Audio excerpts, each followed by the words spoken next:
स्थान है, यहाँ भगवान कृष्ण 9 साल और 49 दिन इसी स्थान पर रहे हैं। आज हमारी राधा रानी ने, हमारी श्याम सुंदर ने आपके ऊपर पूर्ण कृपा करी है कि आज ठाकुर जी ने आपको आज फागुन मास की सबसे बड़ी एकादशी, आज रंग भरनी एकादशी के दिन आज आपको अपने घर में आने का, दर्शन करने का, बैठने का, इतना समय व्यतीत करने का आज अवसर, सौभाग्य प्रदान किया है। बुरा नहीं मानना। हम आप लोग कहीं रिश्तेदारी में जाते हैं, वहां 2 घंटे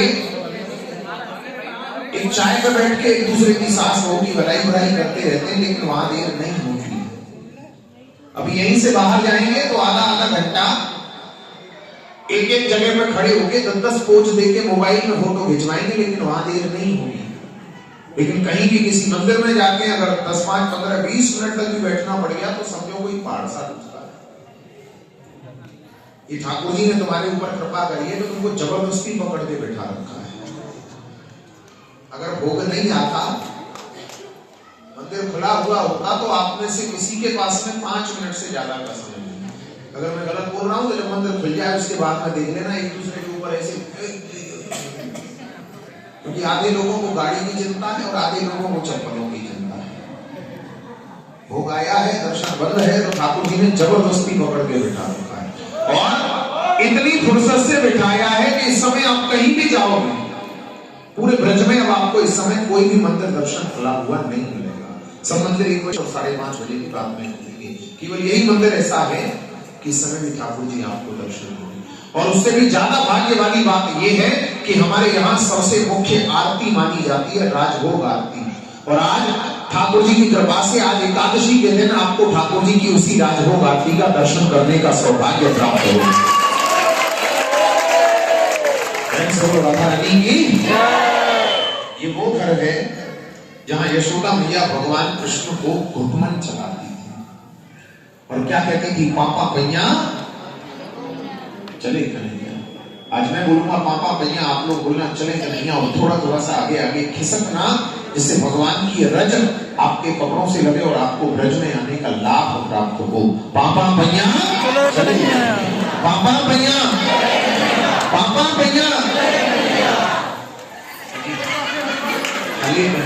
चले।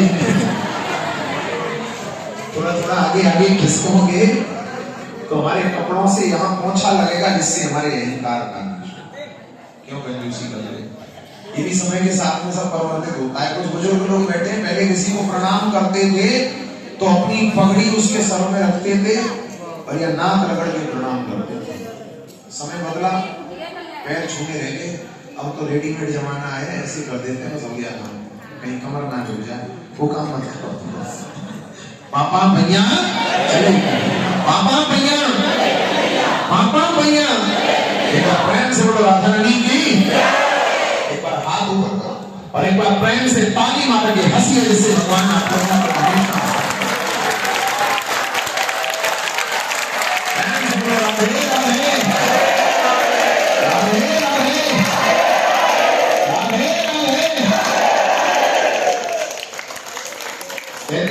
बार अयोध्या, 2 बार द्वारका और 3 बार त्रिवेणी में जाकर के नहाओगे, 4 बार चित्रकूट, 9 बार नासिक और 12 बार बद्रीनाथ घूम कर आओ।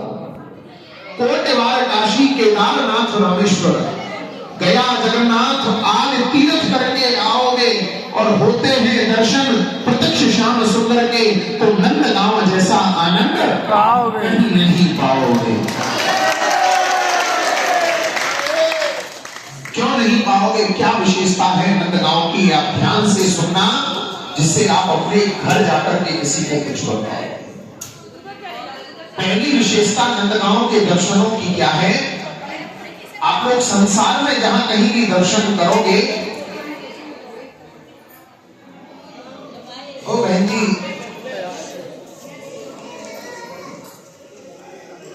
थोड़ा सा शांति से सुनोगे तो मुझे बोलने में आनंद आएगा, आपको सुनने में आनंद आएगा।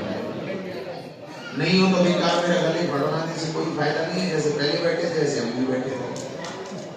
राधे राधे, राधे राधे।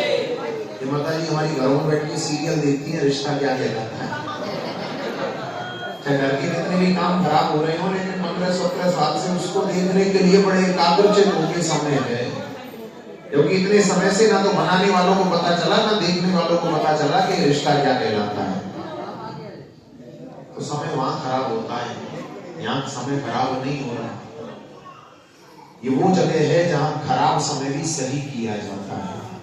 और आज जिनके पास यहाँ समय नहीं है, उनके जीवन में कभी समय नहीं हो सकता। एक बार प्रेम से बोल दो राधे राधे। मेरी गाड़ी की पटरी से उतर गई, पता नहीं वो कहां था। ऐसा दर्शन, नंदगांव जैसा दर्शन क्यों नहीं पाओगे? क्या विशेषता है? ये ध्यान से सुनना, इससे आप अपने घर जाकर के किसी को बताओगे। पहली विशेषता नंदगांव के दर्शनों की क्या है? आप लोग संसार में जहां कहीं भी दर्शन करोगे, वहां पर बलराम जी का गोरे रंग में दर्शन करोगे। और बलराम जी कहीं पर भी वंशी नहीं बजाते हैं, क्योंकि बलराम जी जो हैं वो हलधारी हैं। लेकिन हमारे यहाँ जब आप दर्शन करोगे तो आप ये नहीं पहचान सकते उनमें से कौन कृष्ण है और कौन बलराम। यहाँ दोनों भाई वंशी बजाते हैं, दोनों भाइयों का श्याम वर्ण में दर्शन।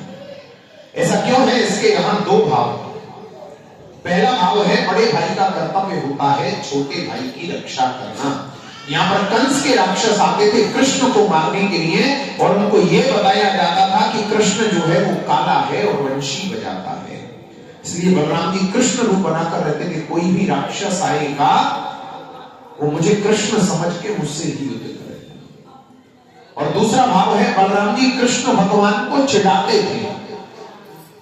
आप लोगों ने सूरदास जी का पद सुना होगा, मैया गाऊ मोए खिजाए, मोसो कहे मोल को लीनो तू यशवंत कब जायो, और गोरे नंद यशोदा गोरी तू कब कारो आए।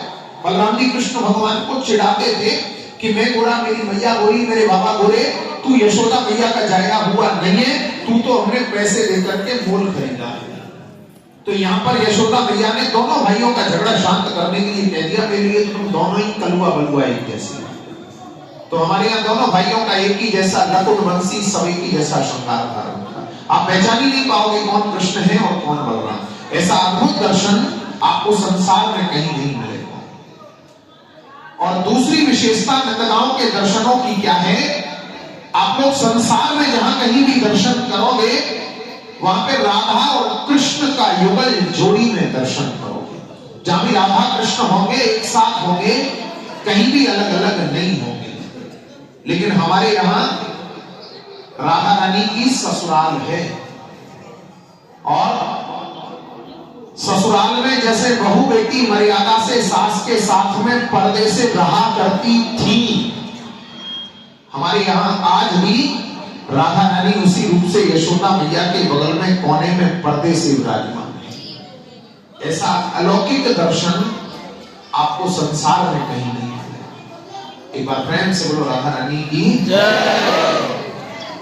एक बार और हाथ ऊपर।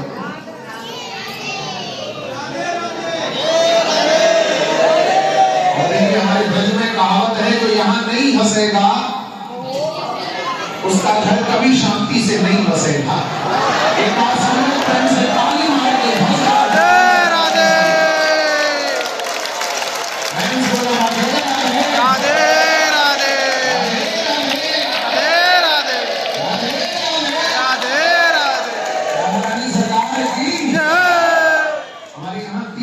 यात्रा होती है। आप लोग अपनी गाड़ी से यहाँ तक पैदल चल के आए, वो भी आपकी पद यात्रा। जो कुछ आप लोग नजर से देखेंगे ये भी नजर यात्रा। कुछ दिखा कुछ नहीं दिखा, उनका मुंह से नाम लेने से उसे कहते हैं मुख यात्रा। सब लोग हाथ जोड़ो और अपने मुंह से उन तीर्थों का नाम लो जिससे तुम्हारी यहाँ की यात्रा हो। सभी लोग अपने मुख से बोलो अष्टपदे हमारे नंदगांव धाम के नंद बाबा के यशोदा मैया के दर्शन यात्रा हे नंद बाबा पूर्ण करना भक्ति देना मनोकामना पूर्ण करना घर में धन धान्य बढ़ाना राजी खुशी घर पहुंचाना फिर बुलाना बार बार बुलाना हजार बार बुलाना बाबा की जय। यहाँ आने का क्या महात्म है भैया? 2 शब्दों में यहाँ की महिमा है, ये ध्यान से सुनना, जिससे आपको नंदगांव का पूरा इतिहास पता चले। कहते हैं वृंदावन सो वन नहीं और नंदगांव सो गांव और वंशी वर सो वट नहीं, श्री कृष्ण नाम सो नाम। संसार में हमारे भगवान श्री कृष्ण जैसा कोई भी दूसरा नाम नहीं है और हमारे नंदगांव के जैसा कोई भी दूसरा गांव नहीं है। क्यों नहीं है? जी अब जब आप पूछ रही थी वो सुनना ध्यान से। भगवान श्री कृष्ण का जन्म हुआ था मथुरा में कंस की जेल के अंदर। रातों रात वसुदेव जी ने उन्हें पहुंचा दिया यमुना पार करके गोकुल नगरी में। जब पूतना, सत्तासुर, अघासुर, बकासुर, तृणावर्त आदि राक्षस जब नंद बाबा को तंग करने लगे तो नंद बाबा गोकुल को छोड़कर भगवान कृष्ण को 2 साल और 3 दिन की अवस्था में यहां नंदगांव लेकर आए थे, जहां आज आप लोग बैठे हैं। यहां पर हमारे नंद बाबा के गुरुजी थे शांडिल्य ऋषि। उन्होंने कृष्णावतार से पहले यहाँ तपस्या की थी और हमारे यहाँ श्राप दिया हुआ था कि यहाँ कंस या कंस का भेजा हुआ कोई भी राक्षस हमारे नंदगांव की सीमा में नहीं आएगा। अगर आएगा तो सीमा के बाहर पत्थर हो जाएगा। तो यहाँ जब नंद बाबा ने सुरक्षित स्थान देखा तो नंद बाबा भगवान को लाकर के यहाँ रहे और यहीं पे आकर के नंद बाबा ने नंदोत्सव मनाया। जैसे हम आप लोग अपने घर में अपने लड़के का, बच्चे का या अपना जन्मदिन मनाते हैं कि नंद घर आनंद भयो, जय कन्हैया लाल की, हाथी घोड़ा पाल की, जय कन्हैया लाल की, जय कन्हैया, जय कन्हैया लाल की, जय कन्हैया लाल की। नंद बाबा के पास उस समय जो सबसे बड़ा अनमोल धन था वो था 9 लाख गाय। उनमें से 2 लाख गाय नंद बाबा ने यहाँ पे आकर यहाँ के साधु ब्राह्मण ब्रजवासियों को दक्षिणा के रूप में दान किया। हमारे यहाँ आज भी जो आप जैसे भक्त वैष्णव लोग जो घर से संकल्प लेकर आते हैं, जिन पर हमारी राधा रानी श्याम सुंदर कृपा करते हैं, आज भी हमारे नंदगांव धाम में गाय दान इत्यादि करके जाते हैं। क्योंकि आपने श्रीमद् भागवत में सुना होगा इस गांव का नाम गोलोक धाम बोला जाता है, क्योंकि नंद बाबा ने यहाँ स्वयं गाय दान किया। जिस प्रकार से गुजरात में द्वारकापुरी है, वहां चावल दान का विशेष महत्व होता है। आंध्र प्रदेश में तिरुपति बालाजी है, वहां सोना दान होता है। बिहार में गया है, वहां पिंड दान होता है। उसी प्रकार से हमारे नंदगांव धाम में गाय दान का विशेष महत्व बताया गया है। लेकिन चलते फिरते यात्री हमें भैया उनसे नहीं बने, क्योंकि आजकल महंगाई इतनी है, आजकल अपना ही पेट का दान करना बड़ा मुश्किल का काम है। 50, 60, 70 हजार रुपया से कम खर्चा नहीं होता है। तो उन यात्रियों के लिए जिनके अंदर भावना है, हमारी मंदिर समिति ने यहाँ निमित्त सेवाएं रखी है, जिनका छोटा छोटा। अगर आप में से किसी भी भक्त वैष्णव की इच्छा हो तो प्रेम से सेवा करना, नहीं हो सब लोग शांति से दर्शन करके आशीर्वाद प्रसाद लेके जाना, क्योंकि देना ना देना ये आप लोगों के ऊपर निर्भर करता है। लेकिन ये हमारा बतलाने का कर्म है, कर्तव्य है, इसलिए इसको हम करते हैं। सबसे बड़ी सेवा हमारे मंदिर की गौशाला है, जिसका हम आप जैसे लोगों से मांग करके संचालन करते हैं। वहां से जो सामग्री आती है उसी से ठाकुर जी को भोग कराते हैं। उसके लिए हमारी मंदिर समिति ने यहाँ सबसे बड़ी सेवा रखी है। हमारे ठाकुर जी को सबसे प्रिय मानी गई है माखन भोग सेवा, क्योंकि हमारी यशोदा मैया अपने लाला को सबसे पहले माखन भोग धरा के ही गाय चराने के लिए भेजती थी। उसके लिए हमारी मंदिर समिति ने यहाँ 2 गाय माताओं की 1 दिन के चारे की सेवा और हमारे कन्हैया की 1 बार की माखन भोग सेवा यहाँ 1100 रुपया ठाकुर जी के गौ माता के चारे की सेवा रखी है, जो हमारी गौशाला में 500 गायों में से 2 गाय माताओं की दैनिक सेवा में 1100 रुपया जाता है। वहां से जो माखन आता है ठाकुर जी की सेवा में लगता है। करने वाले 5 गायों का भी करते हैं, 11 गायों का भी करते हैं, ज्यादा भी करते हैं और नहीं भी करते हैं। 501 रुपया हमारे ठाकुर जी की बाल भोग सेवा है, जो हमारे एक गाय माता की सेवा और ठाकुर जी की बाल भोग सेवा में लगे। 201 रुपया हमारे मंदिर के समस्त साधु ब्राह्मण ब्रजवासियों के द्वादशी के भंडारे में एक भोजन थाली की सेवा। यहाँ कोई टैक्स नहीं है और कोई चार्ज नहीं है। ये नहीं समझना कि पंडित जी ने कथा बताई है या दर्शन का या प्रसाद का हमको कोई किसी प्रकार का टैक्स देना पड़ेगा, नहीं। अगर आपकी इच्छा हो, भावना हो, प्रेम से सेवा करना, अपना नाम बताना, आशीर्वाद लेना, नहीं बने कष्ट पाकर के कोई भी एक पैसा नहीं देना, सब लोग शांति से आशीर्वाद प्रसाद लेके जाना, क्योंकि देने वाली हमारी राधा रानी, हमारे श्याम सुंदर हैं, जो आपको भी देते हैं और हमारे यहाँ के गौ भोग भंडार के लिए भी देते हैं। लेकिन आज आपकी कमाई में कुछ हमारे धर्म खाते का साझा है, क्योंकि गृहस्थ जीवन में कर्म खाता चलता रहता है, कुछ धर्म खाते में निकालना चाहिए। और ये वो घर है जहां से भगवान कृष्ण कार्तिक महीने में गोपाष्टमी के दिन, सबसे पहले दिन, इसी दरवाजे से भगवान अपने हाथों से गाय माता का पूजन करके गायों को चराने गए थे, जिस दिन से इनका नाम गोपाल रखा गया था। आज हमारे गोपाल ने आपको अपने उसी घर में आकर के, और आज एकादशी के दिन आपको अपनी गायों की सेवा करने का अवसर, सौभाग्य प्रदान किया है। आपके इतने बड़े दल में से, इतनी बड़ी भक्त मंडली में से, जो कोई भी ऐसे ठाकुर जी के भक्त हो जो अपना हाथ ऊंचा करके कहे कि महाराज हमको भगवान ने दिया है, आज हम अपने नाम से, अपने माता पिता के नाम से, अपने बच्चों के नाम से, आज नंद बाबा के घर में, हम नंद बाबा के सम्मुख में